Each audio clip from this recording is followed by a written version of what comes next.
Gulf బాధితుడు చొప్పర్తి లింగయ్య హైదరాబాద్ చేరుకున్నాడు. మంత్రి పొన్నం ప్రభాకర్ ఫ్లైట్ టికెట్ వేసి అతన్ని హైదరాబాద్ తీసుకొచ్చారు. హుస్నాబాద్కు చెందిన చొప్పర్తి లింగయ్య బతుకు తెరువు కోసం గల్ఫ్ వెళ్లాడు. ఇటీవల తీవ్ర అనారోగ్యంతో బాధపడుతూ తనను ఇండియాకు తీసుకురావాలంటూ సీఎం రేవంత్కు, మంత్రి పొన్నంకు సెల్ఫీ వీడియో ద్వారా లింగయ్య విజ్ఞప్తి చేశాడు. వెంటనే స్పందించిన మంత్రి Ponnam NRI advisory committee chairman Vinod, vice chairman భీమిరెడ్డిని సమన్వయం చేశారు. పలువురు ఎన్ఆర్ఐ ప్రతినిధులు లింగయ్య వద్దకు వెళ్లి పరామర్శించారు. ఇండియాకు తీసుకొచ్చినందుకు సీఎం రేవంత్ రెడ్డికి, మంత్రి పొన్నం ప్రభాకర్కు లింగయ్య, ఆయన కుటుంబ సభ్యులు ధన్యవాదాలు తెలిపారు.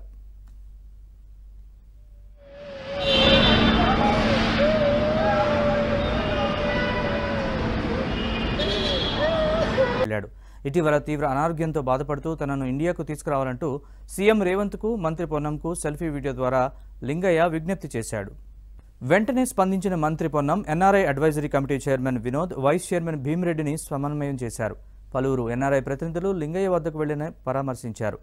ఇండియాకు తీసుకొచ్చినందుకు సీఎం రేవంత్ రెడ్డికి, మంత్రి పొన్నం ప్రభాకర్కు లింగయ్య, ఆయన కుటుంబ సభ్యులు ధన్యవాదాలు తెలిపారు.